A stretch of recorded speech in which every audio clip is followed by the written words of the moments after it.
કેશોદમાં શાકભાજીનો ધંધો કરવો હોય તો મારી પાસેથી ખરીદી કરવી કહી વેપારીને માર માર્યો હતો. કેશોદ પોલીસે 3 માથાભારે ઈસમો વિરુદ્ધ ગુનો નોંધી તપાસ હાથ ધરી છે. કેશોદના માર્કેટિંગ યાર્ડમાં શાકભાજીનો વેપાર કરતા વેપારીએ શાકભાજીના છૂટક વેપાર કરતા વેપારીને આંતરી અપશબ્દો આપી ધમકી આપી હતી અને કેશોદમાં શાકભાજીનો ધંધો કરવો હોય તો મારી પાસેથી માલ લેવો પડશે. વેપારીએ અપશબ્દો બોલવાની ના પાડતા 3 ઈસમોએ એક સંપ કરી લોખંડના પાઇપ વડે હુમલો કરી લોહાણ કરી દેતા કેશોદ પોલીસ સ્ટેશનમાં ફરિયાદ નોંધાવી છે. જેમાં શાકભાજીના વેપારી સુહાનભાઈ વલીભાઈ મૈડાએ કેશોદ પોલીસમાં નોંધાવેલ ફરિયાદ મુજબ ગત રાત્રે પોતાના ઘરેથી માર્કેટ યાર્ડ જવા મોટરસાયકલ લઈને નીકળ્યા હતા ત્યારે પેટ્રોલ પંપ પાસે આંતરીને અયાન ઉર્ફે સૂર્યાભાઈ રખુભાઈ જેઠવા, નંદીપ ગફારભાઈ મૈડા અને તસીમ ઇકબાલભાઈ સોઢાએ એક સંપ કરી અપશબ્દો આપી ધમકી આપી શાકભાજીનો ધંધો કરવો હોય તો અમારો માલ વેચવો પડશે ત્યારે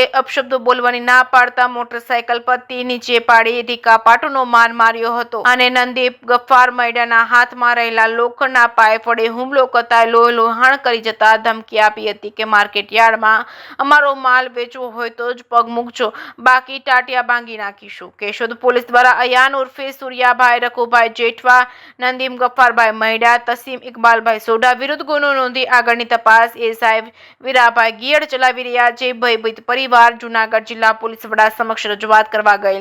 કેશોદ શહેરમાં વેપારીઓની સલામતી રહી નથી.